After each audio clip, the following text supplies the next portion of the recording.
नमस्कार, जन टीवी में स्वागत है आपका। मैं हूं योगेंद्र। आप देख रहे हैं खास खबर। खास खबर में हम बात करेंगे आर्टिकल 370 को हटाने के बाद लगातार भाजपा और केंद्र सरकार के निशाने पर कांग्रेस, नेहरू गांधी परिवार है। एक बार फिर जयपुर में शिवराज सिंह चौहान जो मध्य प्रदेश के पूर्व मुख्यमंत्री हैं और भाजपा सदस्य अभियान के संयोजक भी हैं, उन्होंने निशाना साधा है कि पंडित नेहरू की गलतियों की वजह का खामियाजा पूरे देश को भुगतना पड़ा। और यह भी कह रहे हैं कि कांग्रेस को 370 पर स्पष्ट करना चाहिए अपनी स्थिति, खासकर सोनिया गांधी, राहुल गांधी को। लेकिन उधर अशोक गहलोत जो राजस्थान के मुख्यमंत्री, उन्होंने एक समारोह के जरिए जयपुर में निशाना साधा है और कहा है कि धर्म के आधार और राजनीति करने वाली पार्टियां बेशक सरकार तो बना लेंगी, लेकिन आने वाली पीढ़ियां उनको माफ नहीं करेंगी। किसने क्या कहा हम आपको दिखाएंगे हमारे मजमून के जरिए और हम चर्चा करें। हमारे साथ पैनलिस्ट हैं कर्नल डीएस लोहा मरोड़ साहब हमारे साथ में है, पत्रकार धर्मवीर चंदेल जी हमारे साथ में है, अशोक सिंह जी भाजपा नेता हमारे साथ है, उपेंद्र सिंह राजपुरोहित जी समीक्षक हमारे साथ हैं। सभी का स्वागत है। देखें मजमून, फिर लौटते हैं पैनलिस्ट के पास। आर्टिकल 370 को भाजपा लगातार पंडित जवाहरलाल नेहरू की सबसे बड़ी भूल बता रही है। हाल ही में जम्मू कश्मीर से इसे हटाने के बाद केंद्र सरकार और भाजपा कांग्रेस पर लगातार हमला बोल रहे हैं। जयपुर दौरे पर आए शिवराज सिंह चौहान ने कहा कि 70 साल बाद भाजपा सरकार ने नेहरू की भूल को सुधारा है और साथ ही यह भी कहा है कि शेख अब्दुल्ला से नेहरू का ऐसा क्या प्रेम था जिससे देश के हितों को ताक में रख दिया। प्रधानमंत्री नरेंद्र मोदी जी को, गृह मंत्री अमित शाह जी को हृदय से धन्यवाद देता हूं। पंडित जवाहरलाल नेहरू जी ने जो ऐतिहासिक भूल की थी और एक तरह से देश के प्रति अपराध था ये, कश्मीर में धारा 370 लगाना, क्योंकि हम सब जानते हैं महाराजा हरि सिंह ने कोई धारा 370 की शर्त नहीं रखी थी भारत में विलय के समय। अब पता नहीं नेहरू जी को शेख अब्दुल्ला जी से इतना प्रेम क्यों था। चौहान ने कांग्रेस की अंतरिम अध्यक्ष सोनिया गांधी और पूर्व अध्यक्ष राहुल गांधी पर भी निशाना साधते हुए कहा कि इनको आर्टिकल 370 पर स्थिति स्पष्ट करनी चाहिए, यह देश जानना चाहता है। हम तो कांग्रेस से पूछना चाहते हैं कश्मीर पे स्टैंड क्या, ये तो बताओ। अधीर रंजन चौधरी, पी चिदम्बरम ये धारा 370 हटने का विरोध करते हैं, लेकिन कांग्रेस के कई नेता कह रहे नहीं धारा 370 तो हटनी चाहिए। कल हुड्डा जी ने भी स्वागत किया। कांग्रेस इतने बड़े मुद्दे पर अपना स्टैंड स्पष्ट नहीं कर पा रही और मैडम तो बोली नहीं है जो कांग्रेस की अभी अंतरिम अध्यक्ष है। ना राहुल जी बोले, ना मैडम बोली। और प्रियंका जी से पूछा तो साथ जो सहयोगी थे वो गुस्सा हो गए। उधर राजस्थान के मुख्यमंत्री अशोक गहलोत ने भाजपा पर धर्म और जाति के आधार पर राजनीति करने का आरोप चढ़ा। उन्होंने कहा कि देश का विकास निरपेक्षता से ही संभव है, भाजपा देश को गुमराह कर रही है। उन्होंने बताया कि यह कांग्रेस की ही सोच थी कि जब पाकिस्तान के 2 टुकड़े करवा दिए थे इंदिरा गांधी ने, देश में जब आजादी मिली उस समय कुछ भी नहीं बनता था, लेकिन देश को विकास के मायने पर पंडित नेहरू से लेकर आगे की सरकारों ने आगे बढ़ाया। समझते हैं कि बहुत कुछ हुआ देश के अंदर, आधुनिक भारत दिख रहा है, उसकी नींवें इतनी मजबूत है पंडित नेहरू की बनाई हुई, जहां पर एक एक ईंट का पत्थर रखा गया है नींव के अंदर, वो पंडित नेहरू का रखा गया। बड़े बड़े कल कारखाने, इस्पात के कारखाने, बड़े बड़े बांध, IIT, IIM, AIIMS, NDA, national defence academy, आजादी के जस्ट बाद में कल्पना करना, ICAR, कितनी संस्थाएं बनाई है और वो कहां संस्थाएं पहुंच गई है। प्लानिंग कमीशन, पंचशील के सिद्धांत का मैसेज दिया पूरी दुनिया को, कहां पहुंच गए। आर्टिकल 370 के बाद देश का सियासी पारा चढ़ा हुआ है। भाजपा लगातार कांग्रेस पर हमले बोल रही है और कांग्रेस के नेता भी इस मुद्दे पर एक राय नहीं है। सीधे टिप्पणी करने से हर नेता बच रहा है। ब्यूरो रिपोर्ट, जन टीवी न्यूज।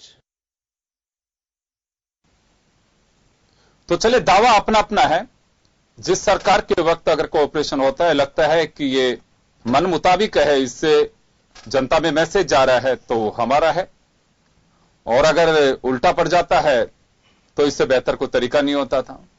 चलिए हम इसी को लेकर चर्चा करेंगे। क्या 370 का कार्ड कांग्रेस नेहरू और इंदिरा गांधी को याद करके दे रही है?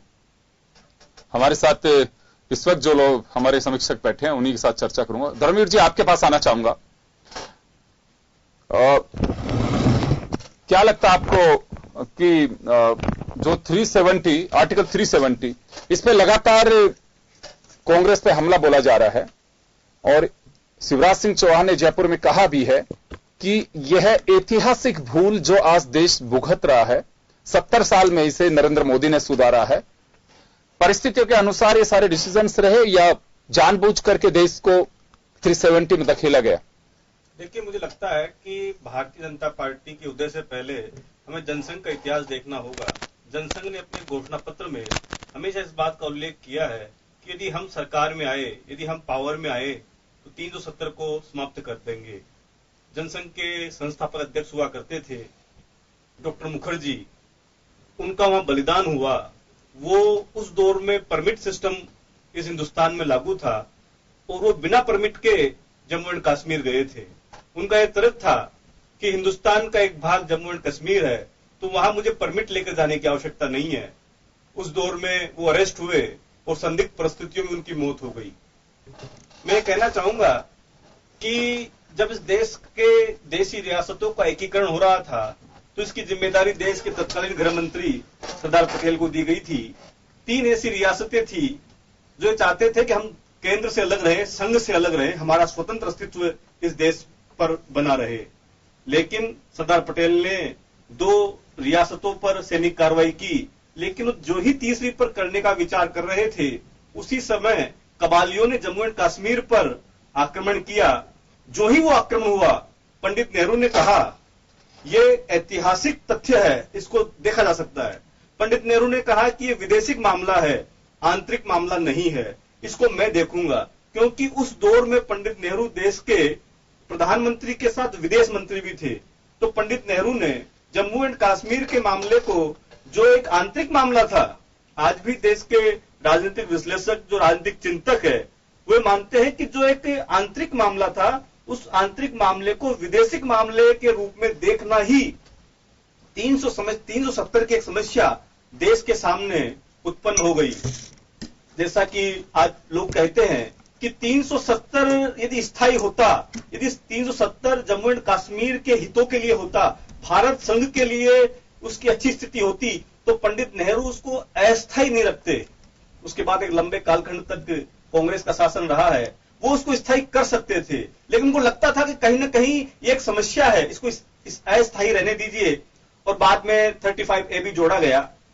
तो मुझे लगता है कि आज देश में जिस प्रकार का वातावरण निर्मित हो रहा है या निर्मित किया जा रहा है, उसमें 2 प्रमुख दल आमने सामने हैं, या कहूं कि 2 विचार आमने सामने हैं। 370 हटना चाहिए था या नहीं हटना चाहिए था। जो लोग ये कहते हैं कि 370 इस देश के लिए, जम्मू एंड कश्मीर के लिए, वहां की कश्मीरियत के लिए, वहां के डेमोक्रेसी प्रोसेस के लिए बहुत अनुकूल है, लेकिन वो तर्क देने में समर्थ है कि वहां 370 क्यों रहना चाहिए था, 370 नहीं होना चाहिए, इसके श्रृंखलाबद्ध तर्क है लोगों के पास, लेकिन वहां 370 रहना चाहिए, इसका किसी के पास तर्क नहीं है। कांग्रेस पार्टी इसकी आलोचना कर रही है, लेकिन कहीं ना कहीं कांग्रेस भी तर्क रहित है। और जब से ये बिल पेश किया गया, और उसके बाद कांग्रेस के अंदर एक आंतरिक विद्रोह की स्थिति है। कुछ लोग चाहते हैं कि जो केंद्र सरकार ने किया है उसका समर्थन किया जाना चाहिए, जबकि कुछ लोग ये चाहते हैं कि नहीं, वो समर्थन गलत है, वो नहीं होना चाहिए। मेरा मानना है कि राजनीति को कहीं ना कहीं हमें राजनीतिक चश्मे से अलग हटक कर देखने की आवश्यकता है, क्योंकि आलोचना के लिए आलोचना नहीं होनी चाहिए। लोकतंत्र में तर्क वितर्क और कुतर्क जो आजकल गढ़ा जा रहा है वो ठीक नहीं है। वाद विवाद हो, अच्छी बात है, जब हम मथेंगे तभी मक्खन निकलेगा, लेकिन आज वापस एक बार पुनः मंथन की आवश्यकता है। और मुझे लगता है, जहां तक मेरा अध्ययन रहा है, कि 370 यदि उस जम्मू एंड कश्मीर पर नहीं लागू होती, तो जो 73वां संविधान संशोधन राजीव गांधी जी का एक विचार था कि 73वां संविधान संशोधन देश में होगा, तो पंचायती राज मजबूत होगा। पंचायती राज की स्थापना जम्मू और कश्मीर में नहीं हो पाई। कांग्रेस पार्टी आरटीआई एक्ट लेकर आई हिंदुस्तान में, एक बड़ा क्रांतिकारी कदम है, लेकिन वो आरटीआई एक्ट जम्मू और कश्मीर में लागू नहीं हो पाया।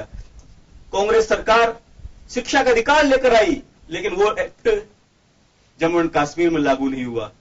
लोगों को रोटी का अधिकार वो स्टेट में लागू नहीं हो पाया। तो ऐसे में हमें वो राजनीतिक नेताओं को विचार करना चाहिए कि आलोचना के लिए आलोचना नहीं होनी चाहिए, और यदि आपका तर्क है, सॉलिड तर्क है, तो वो दिया जाना चाहिए। मैं एक बात और इससे जोड़ना चाहूंगा, कुछ राजनीतिक विश्लेषक हुए, कांग्रेस पार्टी के बड़े लोगों से मेरी वार्ता हुई, तो मैंने कहा उनसे कि क्या कारण है आपका, एक आलोचना बताइए। तो उनका यह कहना था कि यह जब 370 समाप्त किया जाना चाहिए था, तो उससे पहले जम्मू एंड कश्मीर की विधानसभा एक विधेयक पारित करती, उसके बाद ये अमेंडमेंट होता। लेकिन मेरा यह मानना है कि जब जम्मू एंड कश्मीर के गवर्नर ने रिपोर्ट भेज दी और केंद्र ने यह लागू कर दिया, राष्ट्रपति ने मोहर लगा दी, और यदि ऐसी कानूनी बाध्यताएं होंगी, मामला सुप्रीम कोर्ट में लोग लेकर गए हैं, वहां क्या डिसीजन आता है, और यदि सुप्रीम कोर्ट यह कहता है कि विधानसभा से पारित होना ही चाहिए, तो वो बाद में हो जाएगा, ऐसा मुझे लगता है। जी, मैं लौटूंगा आपके पास में, मैं राजपुरोहित जी के पास जाना चाहूंगा। राजपुरोहित जी, कांग्रेस 370 को लेकर के बटी हुई दिख रही है। कुछ लोग दबी जुबान से कहते हैं कि 370 अस्थायी था, समय और परिस्थिति के अनुसार हटना तो था ही, लेकिन तरीका ठीक नहीं था सरकार का। ऐसे किसी भी राज्य का डिवीजन करके उसे यूनियन टेरिटरी में बनाया जा सकता है, कांग्रेस का तर्क है। लेकिन जब 370 पे लगता है कि देश को यह मुद्दा बहुत अच्छा लग रहा है, बाहर आ है, तो इसकी काट पंडित जवाहरलाल नेहरू के आधारशिला जो देश के लिए रखी, वहां से लेकर के इंदिरा गांधी ने जो पाकिस्तान का डिवीजन करवाया, उससे तर्क दिया जा रहा है। योगेंद्र जी, बिल्कुल आप जो फरमा रहे हैं उसमें कहीं कुछ ऐसा प्रथम दृष्टया नजर नहीं आ रहा कि कांग्रेस ने कुछ गलत किया। 370 निश्चित रूप से नेहरू के समय अस्थायी तौर पर एक उस वक्त की तत्कालीन परिस्थितियों को देखते हुए वहां के लोगों के लिए एक विशेष अनुच्छेद निर्धारित किया गया, कुछ अधिकार उनको दिए गए, लेकिन वो उस वक्त की परिस्थितियां थी। आज परिस्थितियां बदली हैं, देश के अंदर माहौल बदला है, तो निश्चित तौर पर उन परिस्थितियों के अनुकूल जो फैसला हुआ है उसका जनता ने स्वागत किया है।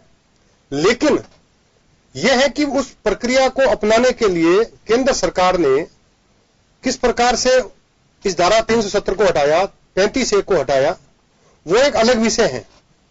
बात यहां पर आती है विपक्ष की भूमिका की। देखिए, चाहे कोई भी पार्टी है, चाहे भारतीय जनता पार्टी है या कांग्रेस है या कोई दल रहा हो, वो विपक्ष है इसलिए विरोध करेगा। इस नीति को हमें बदलना होगा। भारतीय जनता पार्टी को भी हम देखें तो एफडीआई के मुद्दे पर उसने विरोध किया, आज वो एफडीआई के लिए सारे प्रयास कर रही है। इस प्रकार से और भी बहुत सारे मुद्दे हैं जो छोटे मोटे, जिनकी यहां हम चर्चा करें तो ठीक नहीं होगा, मैसेज गलत जाएगा मेरे को लेकर। लेकिन यह तय है कि भारतीय जनता पार्टी को यहां पर एक अंदरूनी राय जरूर सारी पार्टियों के साथ लेकर के इस पर फैसला लेना चाहिए था। अब बात यह आती है कि अगर वो राय लेती है तो ये बहुत बड़ा एक देश का मामला था, ये अट होता तो निश्चित तौर पर उसके सक्सेस होने पर क्वेश्चन चिन्ह लगता। तो यहां बड़ी दुविधा की स्थिति थी, और उस स्थिति में केंद्र सरकार ने जो भी देश हित में फैसला लिया है, मेरा मानना है पूरे विपक्षी पार्टियों को इसका स्वागत करना चाहिए। अब रही बात एक तरफ भारतीय जनता पार्टी ये कहती है कि नेहरू जी ने ये गलत किया। देखिए, पटेल भी उस वक्त कांग्रेस का हिस्सा थे, डॉक्टर राजेंद्र प्रसाद भी उस वक्त कांग्रेस के हिस्से थे। तो खाली एक व्यक्ति के कारण किसी पार्टी को पूरा महिमा मंडित कर देना दोषारोपण के साथ में, ये ठीक नहीं है। इस प्रकार से एक मैसेज भारतीय जनता पार्टी के लिए भी जनता के बीच में गलत जाता है कि आप एक व्यक्ति के कारण किसी एक पार्टी को बदनाम कर रहे हैं। ये थोड़ा सा उनको भी इसके ऊपर ध्यान देना चाहिए और व्यक्ति विशेष को पार्टी की विचारधारा के साथ नहीं जोड़ना चाहिए। चलिए, मैं कर्नल डीएस लोहा मरोड़ साहब हमारे साथ में है। कर्नल साहब, मैं एक बात जानना चाहूंगा, अपने अपने ऑपरेशंस की तारीफ की जा रही है और की भी जानी चाहिए। जैसे मैंने पहले भी कहा कि किसी गवर्नमेंट के वक्त एक रिस्क भरा, आज ये भी कम रिस्क नहीं लिया सरकार ने, ऑपरेशन ब्लू स्टार किया इंदिरा गांधी ने, अपनी जान से कीमत चुकानी पड़ी उसकी, लेकिन एक बहुत बड़ा था। अगर वो ऑपरेशन नहीं होता तो पता नहीं उस वक्त पंजाब में हालात क्या बनते। तो ये क्या ये माना जा सकता है या रणनीति का एक हिस्सा होता है कि हर सरकार अपने तरीके से, कहीं कोई ऐसा लगता है कि बड़ी प्रॉब्लम है, हम इसे सॉर्ट आउट करना है, इसमें कोऑपरेशन करना है, तो इसको लेके क्या आपका बयान है? क्योंकि अभी वर्तमान जो सरकार, उनसे जुड़े हुए संगठन या विचारधारा के जो लोग हैं, यानी कि बीजेपी सीधा कहूं मैं, तो उनका कहना है कि पहले कभी इस तरह के कोई बड़े ऑपरेशन इस अंदाज में नहीं हुए जो आज देश गलतियां सुधार रहा है।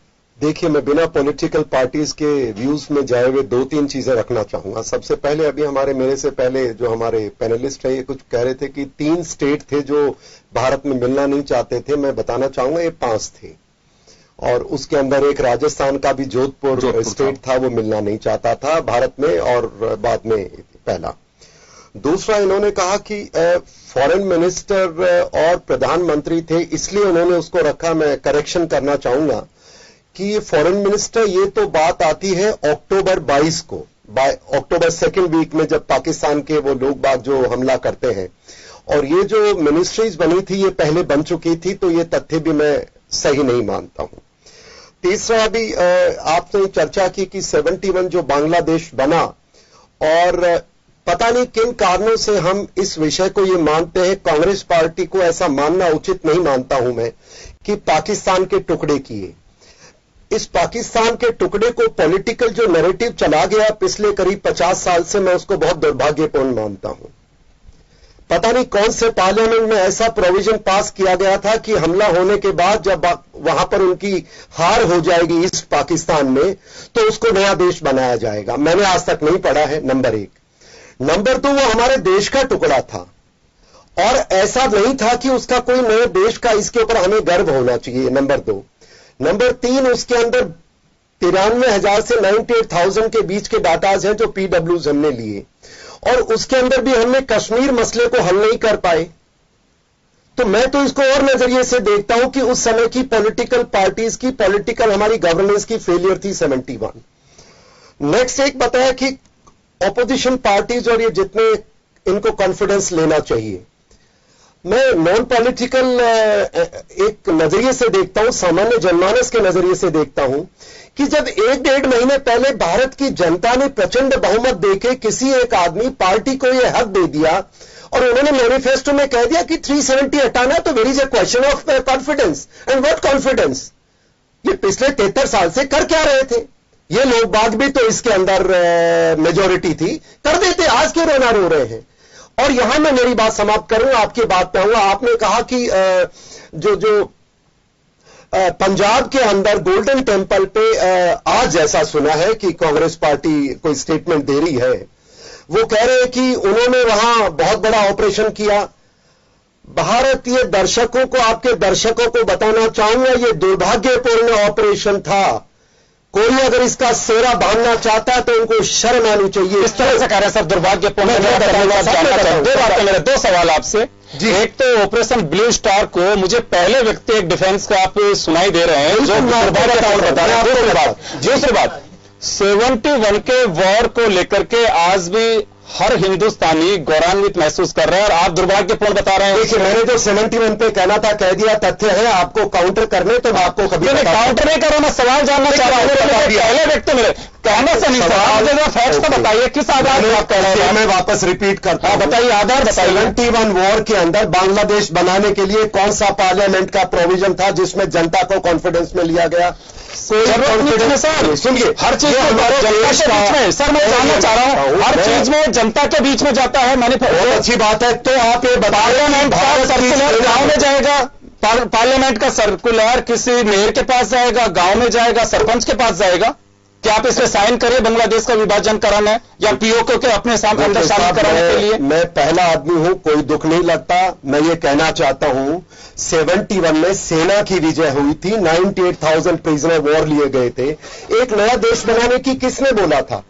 जितना मैंने मिलिट्री हिस्ट्री का ज्ञान, एक बात बताइए, आप कह रहे हैं सेना ने नंबर 2, सर सेना ही जीतती है, पॉलिटिकल पार्टीज नहीं जाती है। देश क्यों बनाया? बात मत कहिए आप, देश क्यों बनाया? पार्टी जब हमारे देश का गवर्नमेंट होती है वो आज वहां पे एक बात सुनिए, अगर आज कश्मीर के अंदर जी लॉ एंड ऑर्डर मेंटेन कर रखा है, जी वहां पे पैरामिलिट्री फोर्स वहां की जी, लोकल बिल्कुल, पुलिस बिल्कुल, सबको लगा रखा है, तो क्या ये नरेंद्र मोदी को सेहरा नहीं जाएगा? कल को हालात बिगड़ते हैं, हमेशा नरेंद्र मोदी को ही जाती है। नरेंद्र मोदी जी आप ये क्यों खारिज कर रहे हैं? 71 का बड़ा दुर्भाग्यपूर्ण है जो लोग अपना मैंने आपको बता दिया कि भाई नया देश बनाने की क्या जरूरत थी। सैनिक शहीद हुए थे, वो हमारे देश का टुकड़ा था, ले लेना चाहिए था, नंबर एक। और उस समय तो यूएसए और यूएसएसआर का कॉन्फ्लिक्ट इतना स्ट्रांग था कोल्ड वॉर का कि हमारे को कोई कहने वाला भी नहीं था, हमारी समस्या खत्म हो जाती। चलिए मैं पंजाब में आता हूं, इसलिए कह रहा हूं भिंडर वाले को पैदा करने वाले जो लोग थे उन्होंने ही उनको उस गोल्डन टेम्पल में हथियार लाने की इजाजत दी।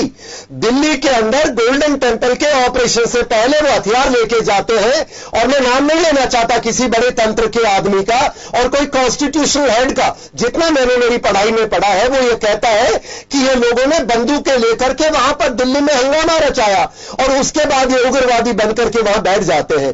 तो इसलिए कहना कि भाई वहां पर बहुत बड़ा, मैं तो ये मानता हूं उसकी नौबत ही नहीं थी। आप भिंडर वाले को पैदा क्यों किया आपने, किन परिस्थिति में किया, पाकिस्तान के हाथ में क्यों दिया, आज क्यों मजबूर है हमें ऐसी हरकतें करने में? मैं तो इतना ही कहना चाहूंगा। अब मैं अगला सवाल करता हूं कि जो आपने बहुत एक सवाल उठाया कि नेहरू जी और कांग्रेस बीजेपी, देखिए साहब कोई भी एक पार्टी पहले के देश की जो आज स्थिति है, कोई एक पार्टी उसका श्रेय नहीं ले सकती।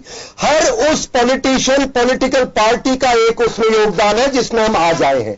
But being a non political debate, आपने पूछा कि नेहरू जी की इसके अंदर क्या गलती रही, किसमें जो गलती मैं देखता हूं जिसको 370 की कहते हैं, मैं यहां पर थोड़ा सा एक तथ्य लाना चाहूंगा। देखिए 370 की शुरुआत होती है 46 से लेकर के, और ये गिलगिट बाल्टिस्तान की लड़ाई है जिसमें नहीं जाऊंगा।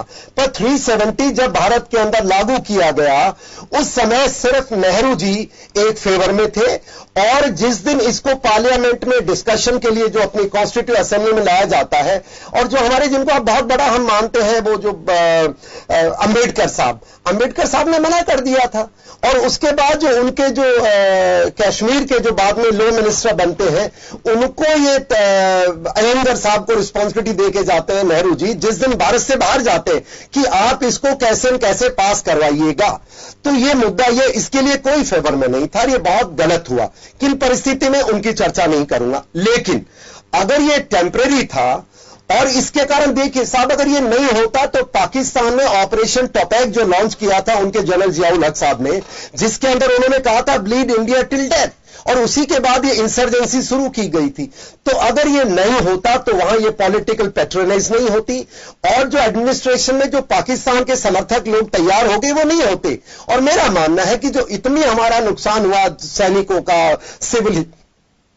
सिविलियंस का मिसट्रस्ट हुआ, वो शायद नहीं होता। पर जो भी हुआ आज जो उसको हटाया गया, मैं मानता हूं ये कश्मीर के लोगों के साथ जो 1947 में जो हमारे रेफ्यूजीज आए थे उनके साथ न्याय हुआ है, जो हमारे डिस्प्लेस्ड पीपल थे उनके साथ न्याय हुआ है जी। एसटी इसको कौन खारिज कर रहा है, इसको कौन खारिज कर रहा है कि उन लोगों के साथ न्याय नहीं हुआ? मैं मानता हूं अगर उस समय खारिज कौन कर रहा है इसको कि न्याय नहीं हुआ? देखिए आज तक के बार नहीं, मेरा दूसरा आप ही कुछ कह रहे थे कि कांग्रेस पार्टी में किसी ने बोला कि आज तक अपना स्टैंड क्लियर नहीं किया है। देखिए करना चाहिए, चौहान ने पूछा है जी जी, तो करना चाहिए, नहीं उन्होंने किया भी नहीं है। मैं भी जितना मीडिया को देख पा रहा हूं कांग्रेस के किसी आदमी ने क्लियर नहीं किया है।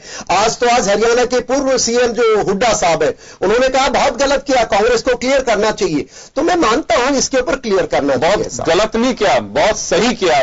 370 का उन्होंने सपोर्ट किया है, हटा करके किया ना। हाँ तो वही कह रहा हूं, वो मतलब कांग्रेस गलत नहीं, उन्होंने कहा कि भाई इसको सपोर्ट करना चाहिए, और मैं कांग्रेस से सहमति नहीं रखता हूं। मेरा कहने का गलत आप गलत कर रहे हैं। आप एग्जैक्टली देखे ये नहीं हो सकता है। उन्होंने कहा हटा करके अच्छा कदम किया, सरकार को क्या करना चाहिए था नहीं करना चाहिए बिल्कुल नहीं बोला। शायद मैंने मेरे पढ़ने में गड़बड़ सारे उन्होंने तारीफ की, कांग्रेस का हो गया ना। अरे सर आप कैसे कह सकते हो कि सामने वाले को खुद थोड़ी न करने पेपर में आज पढ़ा था उसमें ऐसा कुछ लिखा था। आप अपनी बात रखिए, आप अपनी बात रखिए। मैं अशोक सिंह जी के पास में जाना चाहूंगा। अशोक सिंह जी मैं आपके पास आना चाहूंगा। 370 आज भी 90% से ज्यादा लोग बहुत खुश हैं कि यह हटना चाहिए था, हट भी गया। लेकिन बीजेपी इसके पॉलिटिकल माइलेज को लेकर के लगातार काफी डिबेट हो चुकी है, सारी चीजें हो चुकी, पार्लियामेंट में खूब खुल करके हुआ, सबने कहा भी कि कांग्रेस के पास कोई शब्द नहीं थे बोलने के लिए। अधीर रंजन चौधरी जो बोले वो खुद भी फंस गए, सोनिया गांधी कोई पसंद नहीं आया। लेकिन कब तक ये चलता रहेगा सिलसिला? देखो, जिस प्रकार से कश्मीर का जो ऐतिहासिक जो फैसला जो 70 साल में जो नहीं ले सके और बार बार वो नहीं, वो तो बात हो गई सर, वही जानना चाह रहा हूं मैं। बहुत अच्छा रहा, मुझे खुद को भी व्यक्तिगत रूप से खुशी है, हम जो बैठे सबको खुशी है। मैं तो ये जानना चाह रहा हूं कि कब तक बीजेपी कांग्रेस पे दोषारोपण और खुद के शेरों कब तक ये बुलाने का कोई अंत होगा? जब तक अगला मुद्दा नहीं मिल जाएगा। मैं ये जानना चाह रहा हूं। देखो कि भारतीय जनता पार्टी कोई भी इस प्रकार का नहीं कर रही है, लेकिन कांग्रेस पार्टी कोई भी काम करे, पूर्वी सरकारों का तो जय, और भारतीय जनता पार्टी कोई काम करे मोदी जी के लिए तो है। नहीं तारीफ है ना सर, पूरा देश तारीफ कर रहा है, पूरा देश तारीफ कर रहा है। तो कांग्रेस अगर तारीफ नहीं करेगी तो आप राहुल गांधी से सुनना चाह रहे हैं कि तारीफ करिए आप भी? बिल्कुल हम कहेंगे, क्यों नहीं कहेंगे। एक यदि विपक्ष में कोई पार्टी बैठी है तो उनका स्टैंड क्लियर करना चाहिए। एक तो उन्होंने स्टैंड ये क्लियर किया कि हम इसकी प्रक्रिया के ऊपर आक्षेप लगा रहे हैं, बाकी के लिए नहीं कहा कि 370 क्या होगा क्या नहीं होगा। लेकिन कई नेता ऐसे लोग हैं जो कांग्रेस पार्टी को डुबो रहे हैं और एक विपक्ष को डुबोने का काम कर रहे हैं, उनके लिए कांग्रेस एक सावधान होना चाहिए। हम कहते हैं विपक्ष रहना चाहिए, लेकिन विपक्ष के अंदर विपक्ष का नेता बना दो ना। नहीं, विपक्ष का नेता बना दीजिए। कांग्रेस के नेता के लिए कॉन्स्टिट्यूशनल प्रोविजन होता है, कोई नहीं हो सकता इसके लिए। पहले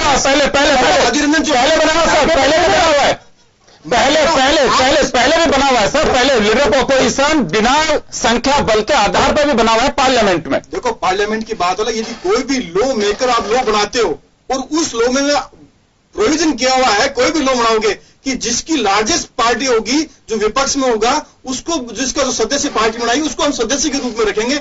तो चाहे अपना ये ITI एक्ट में आप देखोगे तो उसमें लिखा हुआ कि किसका अपॉइंटमेंट करेंगे, तो वो विपक्ष का जो सबसे बड़ी जो पार्टी है उसमें होगा। चलो मैं लौटूंगा, एक छोटे से ब्रेक के लिए रुक रहा हूं, ब्रेक के बाद वापस आ रहा हूं।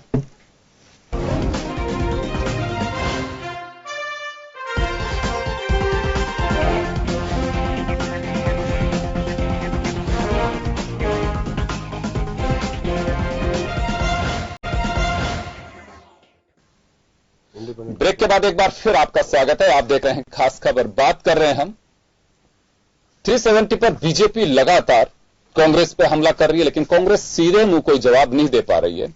अभी भी सवाल यह खड़ा किया जा रहा है कि कांग्रेस को अपना स्टैंड इस पर साफ करना चाहिए। लेकिन जवाब में राजस्थान के मुख्यमंत्री अशोक गहलोत ने पंडित नेहरू से लेकर इंदिरा गांधी, राजीव गांधी, उन्होंने जो कुछ किया उसको बताया। चल एक बार फिर मैं ब्रेक से पहले अशोक सिंह जी के पास में था, वापस एक बार उन्हीं के पास में जाऊंगा। अशोक जी, मैं आपके पास आना चाहूंगा। इसमें कोई संदेह नहीं है कि कांग्रेस बहुत बिखराव में है, लेकिन बीजेपी की एक जिद है कि सोनिया गांधी और राहुल गांधी को स्टैंड साफ करना चाहिए। देखो, बात यह आती है कि कार्यकारी अध्यक्ष कौन है। एग्जीक्यूटिव यदि प्रेसिडेंट यदि कांग्रेस पार्टी का वर्तमान में सोनिया गांधी जी है तो उनको करना ही पड़ेगा। देखो, बात यह आती, करना भी चाहिए उनको, चाहे कोई भी उनका डिसीजन हो, कह दे, ये बात है। अब अधीर रंजन चौधरी जी यदि कहते हैं, बात कहते हैं, उसकी वो खुद काट कर देते हैं।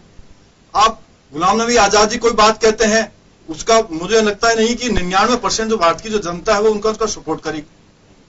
दिग्विजय सिंह जो बातें करते हैं वो भ्रमित करते हैं। पी चिदंबरम जी किस प्रकार से बातें कर रहे हैं कि एक हिंदू यदि ज्यादा संख्या होती तो यदि 370 नहीं हटता, मतलब ये आप खुद कर रहे हैं धार्मिक उन्माद फैलाने की बातें।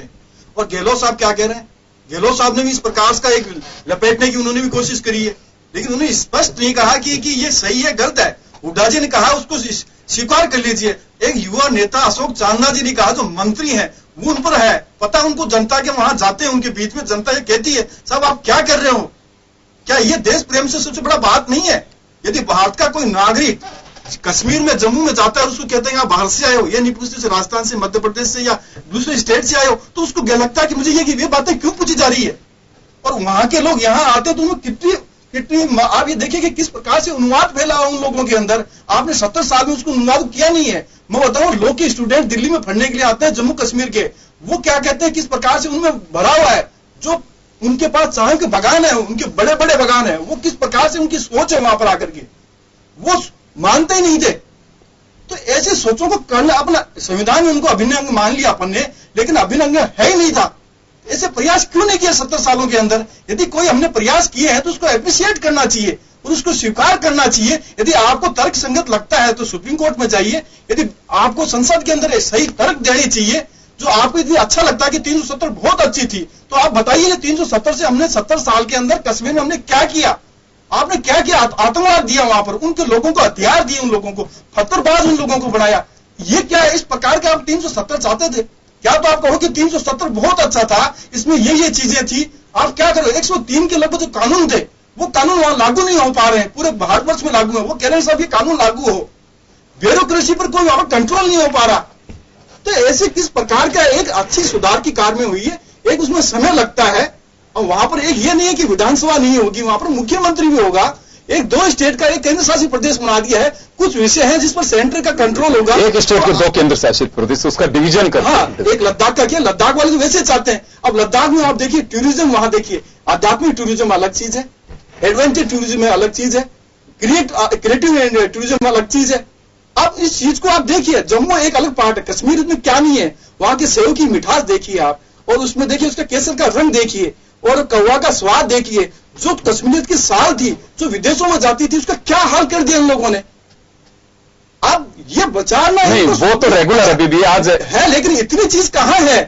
जो एक एप्पल का एक्सपोर्ट भी हो रहा है, केसर भी वहां पे बिक रही है, कौवा का टेस्ट भी जारी है। बस केवल सर एक कमी रही, जो वहां पे कुछ लोगों ने अपने पॉलिटिकल हितों के लिए, स्वार्थों के लिए वहां नहीं होने दिया, इसमें कहीं कोई संदेह नहीं है।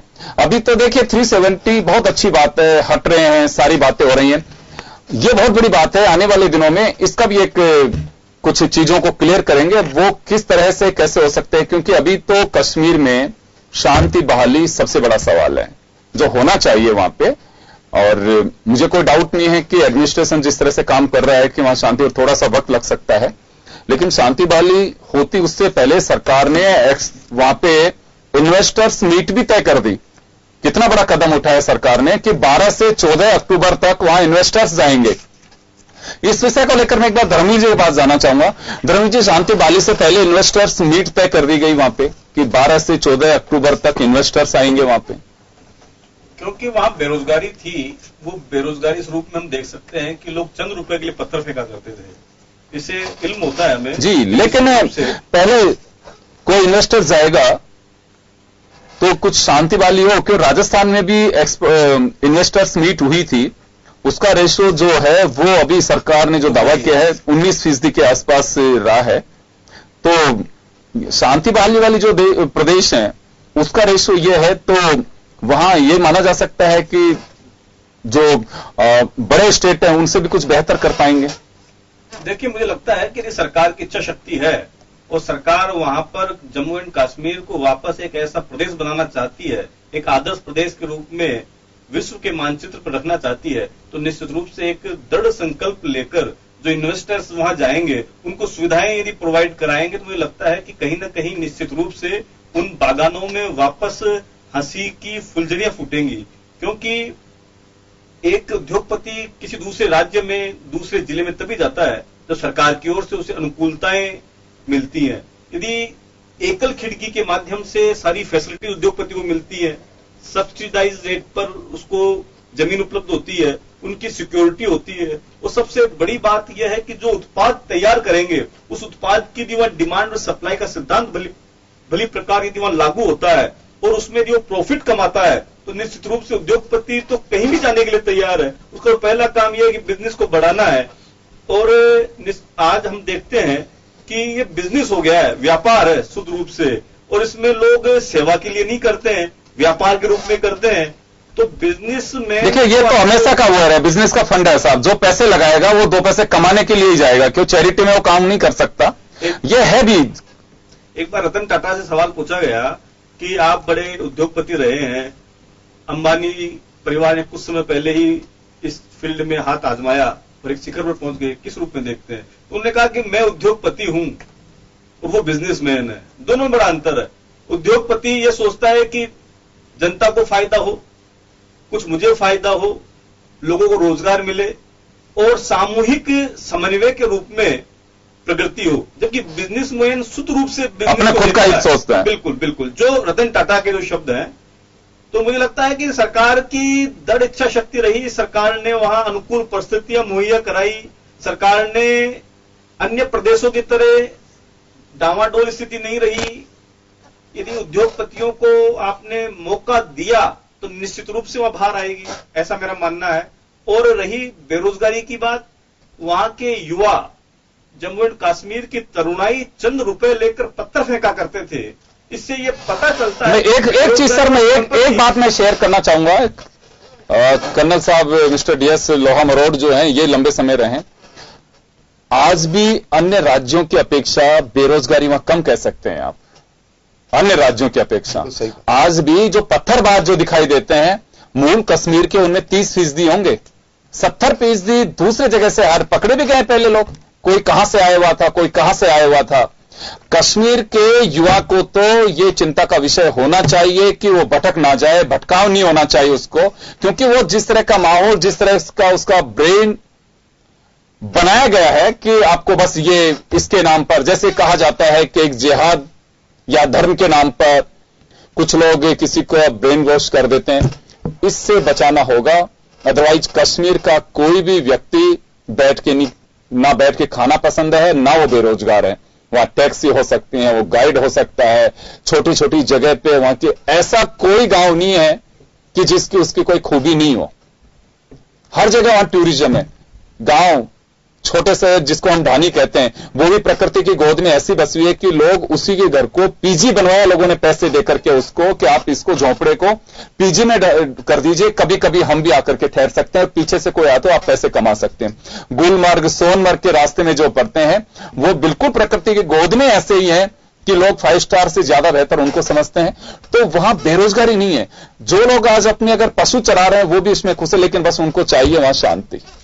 मैं कहना ये चाह रहा हूं आपसे कि जम्मू एंड कश्मीर प्रकृति की संसाधनों से वहां प्रचुरता है, लेकिन बीते कुछ सालों में जिस प्रकार का माहौल बना है, जिस प्रकार वही तो चिंता का विषय रहा। जिस प्रकार लोगों ने अपने परंपरागत व्यवसायों को छोड़कर पत्थर मारने को अपना व्यवसाय चुना है। हालांकि हो सकता है वो दिग्भ्रमित हो सकता है कि उनको बहलाया फुसलाया गया, इसमें तो कोई संदेह ही नहीं है, जिहाद का नया रास्ता दिखाया गया हो, लेकिन हम इस बात से इनकार नहीं कर सकते हैं कि वो केवल दिल की इच्छा पूरी करने के लिए ही पत्थर नहीं फेंका करते थे। उस पत्थर फेंकने के पीछे उनको कुछ मिलता था। तो इस बात में कोई दो राय नहीं है कि वो भी उनका एक नए रूप में व्यवसाय पैदा हुआ था, क्योंकि जो उनके परंपरागत व्यवसाय थे, वो परंपरागत व्यवसाय जिस प्रकार का माहौल क्रिएट हुआ है उसे तबाही के कगार पर पहुंच गए थे। तो उनको लगने लगा था कि कहीं ना कहीं सुरक्षित जीवन कहां है। और जिस प्रकार वहां के लोगों को भ्रमित करने का प्रयास किया गया, जिहाद पर चलने का जिस प्रकार वो रास्ता दिखाया गया, जिस प्रकार शिक्षा से मरहूम रखने का उनको कार्य किया गया, उससे उनको लगने लगा कि यह तो जीवन की धारा को समाप्त कर देगा। यदि हम इस रास्ते पर चलेंगे जो पतन का रास्ता है मेरी निगाह में, उस रास्ते पर चलकर निश्चित रूप से जम्मू एंड कश्मीर भारत का अंग नहीं रहकर पाकिस्तान का अंग रहेगा, और जहां हम अधिक खुशहाल रहेंगे जी, ऐसा मैं मानता हूं। जी कर्नल साहब, एक बात जानना चाहता हूं। अभी जैसे धीरे धीरे आज भी मैं पढ़ रहा था कि वहां पे एक दिन पहले 2G नेट चालू किया है, उसके बाद स्कूल को भी खोला गया है, लेकिन वहां बच्चे नहीं आए, टीचर हैं, कोई नहीं हो तो टाइम लगे। कुछ लोग भेजते हैं, नहीं भेजते हैं। कुछ लोग कहते हैं कि एक डर भी वहां लोगों में कुछ बैठा हुआ है, क्यों पहले जैसी घटनाएं हो गई। एक डिफेंस के अंदर एक युवक चला गया, मना करने के बावजूद जब वो छुट्टियां बिताने के लिए आई, ईद पे उसकी हत्या कर दी गई। इसी तरह से पुलिस के एक ऑफिसर थे, उनकी हत्या कर दी गई। तो ये कुछ लोगों को नागवार गुजरता है, इसमें कोई डाउट भी नहीं है कि लोगों को पढ़ाई से भी वो पीछे रखा गया कि पढ़ेंगे तो बाहर की चीजों का पता लगेगा। एक ये तरीका हो सकता है। मैं बात शांति बहाली की, क्योंकि अभी भी पत्थरबाजी की घटनाएं लगातार वहां पे बीच बीच में जैसे ही कुछ लोगों को मिलता है तो पत्थर फेंकते हैं। ये शांति बहाली के बाधा निश्चित रूप से हो सकती है, लेकिन कितना क्या मान के चलते हैं आपकी अगर कहीं बात होती है कि कुछ समय लग सकता है अभी? और देखिए साहब, ऐसा है कि ये मान लेना कि हमारी इतनी सिक्योरिटी फोर्सेस वहां चली गई हैं और 370 हट गया है तो वहां पर कोई ऐसी घटनाएं नहीं होंगी, मानना उचित नहीं होगा। और ये भी मानना उचित नहीं होगा, जैसे अभी एक मैं महसूस कर पा रहा हूं यहां जो बात हो रही है उससे, कि कश्मीर पूरा मिलिटेंट्स और पत्थरबाज है, ऐसा भी नहीं। बिल्कुल नहीं है सर। लेह लद्दाख में ऐसी कोई प्रॉब्लम नहीं है, जम्मू में भी नहीं है, कश्मीर के भी बहुत सारे जो डिस्ट्रिक्ट, राजौरी, पुंछ और मेंढर में कुछ नहीं है, रामबन तक कुछ नहीं है। ये 4 जिले हैं, 5 जिले जहां प्रॉब्लम है, पहली बात। दूसरी बात जो आपने कहा कि प्रॉब्लम यहां क्या हो सकती है, आफ्टर ऑल क्या, देखिए पहले पाकिस्तान था, एक बाहर से अबेट करते थे। ये मान लेना कि नौकरी के कारण बच्चों को पैसे दे दो, ये थोड़ा सा आइसोलेशन में देखने वाली बात है। ये फॉरेन अबेटेड पाकिस्तान इसके बुरी तरह पीछे पड़ा हुआ था, नंबर 1। नंबर 2, आप देखिए जो सिक्योरिटी अंदर जो लोग इनके समर्थक थे, पहला समर्थक था हुर्रियत, जिनका इलाज सरकार ने कानून के दायरे में, बिकॉज वो टेरर फंडिंग करते थे, उनका इलाज हो चुका है। दूसरा इलाज था जो पॉलिटिकल पैट्रोनेज मिलती थी इन लोगों को, कि जिसको राजनीतिक शय कहते हैं, जिसमें बदमाशी कर सकते थे, ब्यूरोक्रेटिक पैट्रोनेज मिलती थी, वो भी अब इसको यूटी बनाने से वो खत्म होने के आसार है, समय लगेगा। जो सबसे मोटी बात है, जो अंदर ऑलरेडी उनके समर्थक जो बचे हुए हैं, जिनको अंडरग्राउंड कहते हैं, ओजीडब्ल्यू कहते हैं, जो नीचे रह करके चुप चुप के काम करते हैं, जिनको कुछ एक शब्द होता है नेक्सल्स का नाम दिया जाता है, वो मौजूद रहेंगे और वो जब जब मौका मिलेगा, जब जब उनको कुछ मिलेगा, प्रयास करेंगे। बट मेरा मानना है अब वहां पर वैसी हवा नहीं है, क्योंकि जो आज भी मेरी उस इलाके में बातचीत चर्चा हो रही है मेरे मित्रों से जिनसे मेरा परिचय है, वो कह रहे हैं नॉर्थ कश्मीर में कोई ऐसी दिक्कत आने की संभावना नहीं है। वो नॉर्थ मतलब आप देखिए उड़ी है, आप देखिए बारामुल्ला है, आप देखिए कुपवाड़ा है, आप देखिए तंगधार है, और दूसरा इलाका पुंछ, राजौरी, मेंढर, जम्मू, रामबन तक इधर कोई नहीं है। तो ये थोड़ा बहुत हो सकता, नंबर 1। मैं यहां एक बात और योगेंद्र जी आपकी इजाजत से रखना चाहूंगा कि हम कह रहे हैं कि कुछ स्टेटमेंट नेहरू जी का दोष, मैं थोड़ा सा अलग नजरें रखता हूं कि नेहरू जी अकेले को दोष देना उचित नहीं होगा, क्योंकि उस समय के जो हालात थे, मैं थोड़ा सा, हो सकता है नेहरू जी की एक गलती रही थी कि उन्होंने कश्मीर को अपने हाथ में ले लिया, और एक उनसे जो गलती आज कह सकते हैं, पर उनको उस हालात में उनकी महाराजा हरि सिंह से नहीं बनती थी, जग जाहिर है। और उन्होंने जो शेख अब्दुल्ला पे विश्वास लगा करके, मैं मानता हूं वो उनका विश्वास उनको धोखा दे गया, जिसके कारण, बिकॉज शेख अब्दुल्ला, अगर आपको पता हो, पहले तो उन्होंने 370 का शेख अब्दुल्ला ने प्रेशर डाला। अब गलती नेहरू जी की रही कि उन्होंने महाराजा हरि सिंह पे विश्वास नहीं किया, और शेख अब्दुल्ला एक ऐसा मुस्लिम चेहरा मिला उनको कि जो उनके लिए लड़ाई लड़ सकता है, उनकी तरफ से बात रखे, जिसके कारण महाराजा हरि सिंह जब अपने प्राइम मिनिस्टर काक को भेजते हैं दिल्ली के अंदर कि आप जाओ भाई, हमें विलय होना, जो भी परिस्थिति हो, आप मानेंगे नहीं साहब, 1 महीने तक नेहरू जी उनको टरकाते रहे, उनसे मिले नहीं। ये अब थोड़ी सी गलती हो सकती है। और शेख अब्दुल्ला साहब क्या करते हैं, जब 370 समय कम, जी थोड़ा समय, जब वो जाते हैं हमारे संविधान के जो अंबेडकर साहब के पास, वो साहब कहते हैं कि शेख अब्दुल्ला आप मेरे को बेवकूफ समझ रहे हो क्या, ये मैं कतई नहीं करूंगा, जिसको आपको बोलना है बोल दो। कहने का मतलब है कि वो गलती शेख अब्दुल्ला साहब, अब शेख अब्दुल्ला में क्या कारण था कि वो ऐसी हरकत कर रहे थे। अब मैं यहां मानता हूं दोषी सबसे बड़ा माउंट बैटन और यूके को, जो गिलगिट और बाल्टिस्तान को सदा डिस्प्यूटेड रखना चाहता था। आप देखिए वहां पर जब ये अक्टूबर के अंदर हमारे अंदर ये महाराजा ने साइन कर दिया, और नेहरू जी से गलती होती है, उन्होंने उसको दबाव डालकर उनको प्राइम मिनिस्टर बना देते हैं, उसको एडमिनिस्ट्रेटर बना देते हैं अक्टूबर में। 29 अक्टूबर को, 26 को हमारा विलय होता है, और उसके बाद वहां के ऊपर नवंबर के महीने के अंदर जो गिलगिट बाल्टिस्तान टेक्निकली हमारा हो चुका था, वहां पर जो अगस्त का महीना आता है, अगस्त, सितंबर, अक्टूबर, तो वहां जब वो महाराजा के अंडर कंट्रोल होता है, मेजर ब्राउन नाम के एक अधिकारी होते हैं, माउंट बैटन को गवर्नर जनरल बनाया, ये नेहरू जी की दूसरी भूल थी। उधर तो उन्होंने नहीं बनाया पाकिस्तान ने, तो उनकी सेंस से कुछ एक एंगल अलग हो सकता है, यूके का इंटरेस्ट, और नेहरू जी से गलती होगी, कोई बात नहीं, हो गई तो हो गई जी। अब तो ये क्या किया जाए इसमें, अब तो यही है कि अब 370 रिमूव हो चुका, अब हो क्या, ये मतलब जिस तरह के अब नेहरू जी ने गलतियां की नहीं की, उस वक्त की परिस्थितियां क्या रही, क्योंकि कुछ लोग परिस्थिति के अनुसार, कांग्रेस के नेता ये भी सवाल खड़े करते हैं कि अगर आतंकवादियों को कंधार नहीं छोड़ा जाता जी तो कुछ ऐसी स्थितियां नहीं बनती। नहीं, मैं बात कहना चाह रहा हूं, तो ये कहा जाता है कि परिस्थिति ऐसी थी कि इतने लोगों की जान का खतरा था हिंदुस्तानियों की का, तो परिस्थितियों के अनुसार जो चीजें हैं, ये भूल, पाप, ऐतिहासिक कहें कि अपराध, किस तरह से देखा जाए इन सब चीजों को? साहब 370 पे एंड ये है कि आज पार्लियामेंट ने इसको पास कर दिया। हाँ, पूरा देश खुश है इससे, पूरा देश को वी मस्ट एक्सेप्ट इट। जो एक्सेप्ट नहीं कर रहे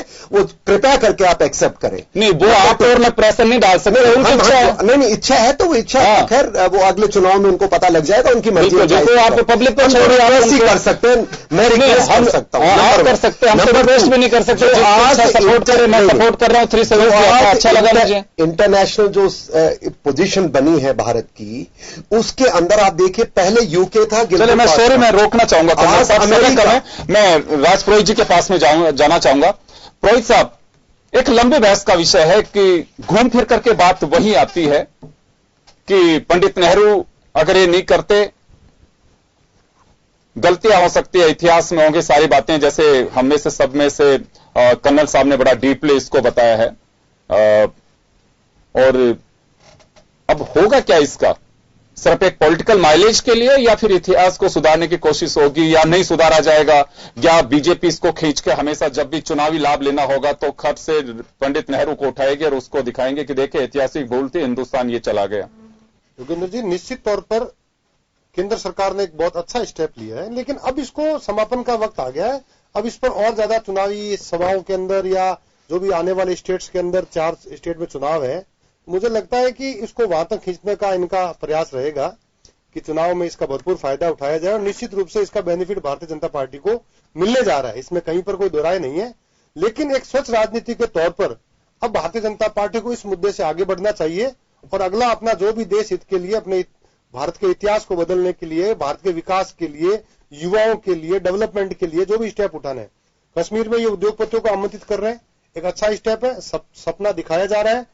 तो मैं इसमें जनता भी ये चाहेगी कि सपना दिखाया जाए, उस पर प्रक्रिया में भी उसको लाया जाए, तो निश्चित तौर पर ये एक आने वाले समय में बड़ा बदलाव देखने को मिल सकता है।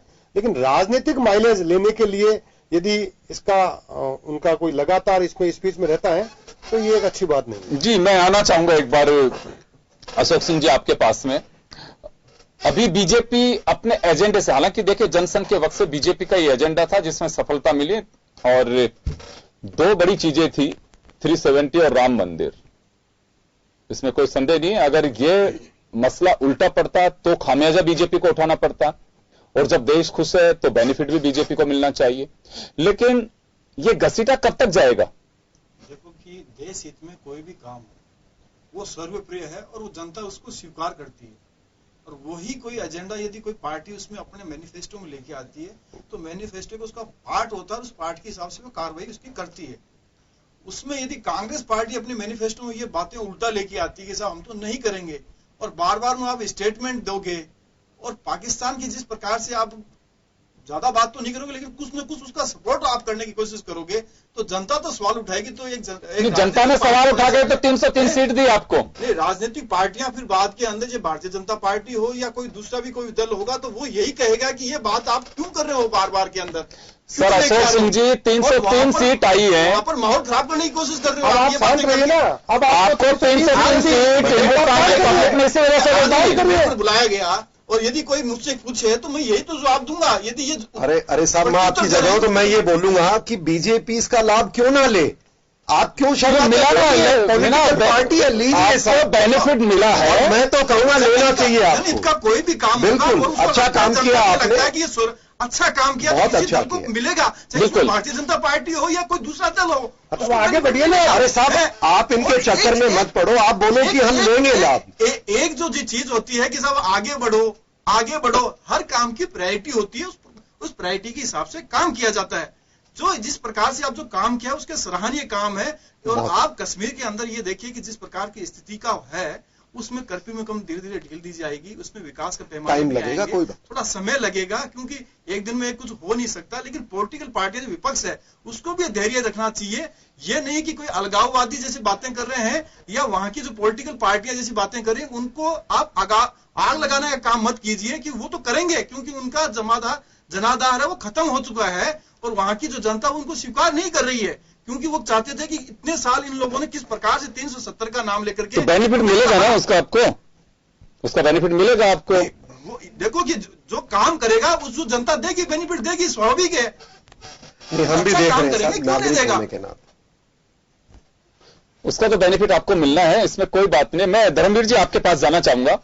देखिए, मैंने जैसे पहले भी कहा, 370 का ऐसा इश्यू था, अगर इसमें थोड़ा बहुत भी कुछ उल्टा होता तो इसमें कोई डाउट नहीं है कि बीजेपी से ज्यादा नरेंद्र मोदी अमित शाह की जोड़ी के सिर पे आता। और जब सफलतापूर्वक इन्होंने रिमूव करा दिया तो बेनिफिट भी इनको मिलेगा, इसमें कोई डाउट नहीं है। मैं सिर्फ ये जानना चाह रहा हूं, लेकिन पॉलिटिकल माइलेज के लिए, क्योंकि शिवराज सिंह चौहान आए थे यहां पे सदस्यता अभियान की समीक्षा करने के लिए, उनका 70% ब्रीफिंग जो था वो केवल पंडित नेहरू और गांधी खानदान पे था। नहीं, सही कह रहे हैं। एक पुरानी कहावत है, गाली कप्तान को तो ताली भी कप्तान को। हाँ, क्योंकि चुनाव लड़ा जाए या सेना में विजयश्री हासिल हो, 1971 में पाकिस्तान के 2 टुकड़े हुए तो हम नहीं जानते कि उस समय देश के रक्षा मंत्री कौन थे। उनका बहुत बड़ा योगदान था, बाबू जगजीवन राम थे। लेकिन देश ये जानता है कि इंदिरा जी के नेतृत्व में हुआ, क्योंकि ताली किनको मिली? कप्तान को। ठीक उसी प्रकार 1962 में चीन ने आक्रमण किया भारत पर, देश आजाद हुआ था, लेकिन हम हार गए, हमारी जमीन को चीन ने कब्जा कर लिया। तो गाली किसको?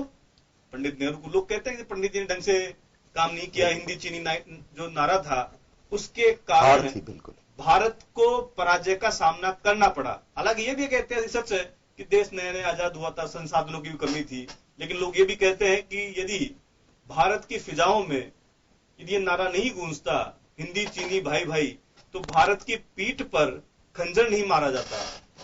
रही बात चुनावी लाभ लेने की, तो मुझे लगता है कि हर पॉलिटिकल पार्टी का यह धर्म होता है कि यदि अच्छा किया है तो बेनिफिट मिलना चाहिए, किया जाना चाहिए, और पब्लिक रेखांकित करती है। हमने 1971 देखा है और ताजा हमने कारगिल देखा है। कारगिल जो युद्ध हुआ वो हिंदुस्तान की सरजमी थी, हिंदुस्तान की सरजमी को पाकिस्तान ने कब्जा कर लिया, उस को हमने छुड़वाया, फिर भी हमने कारगिल विजय दिवस मनाया।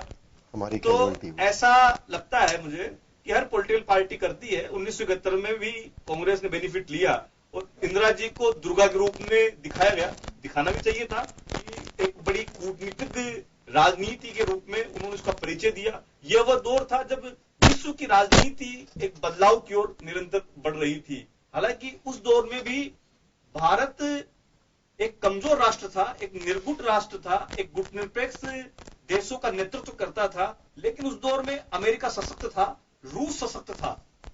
इसके बावजूद 2 ही वो बने हुए थे उस वक्त। इसके बावजूद भारत ने पाकिस्तान के टुकड़े कराए, और कहीं ये 2 जो उस समय गुट थे ये नाराज नहीं हो जाए, उनका भारत में विलय करने की बजाय अलग राष्ट्र बना दिया, ताकि वो आपस में ही उनका संचालन चलता रहे। और हम देखते हैं कि करीब 93,000 सैनिकों ने जनरल नियाजी के नेतृत्व में आत्मसमर्पण किया, और यूएनओ को मानते हुए, बड़ा दिल दिखाते हुए विश्व रंगमंच पर प्रतिस्थापित करने के लिए कि भारत जो टेबल पर समझौता करता है उस समझौते को मानता भी है। इससे भारत की भूमिका विश्व में बड़ी है।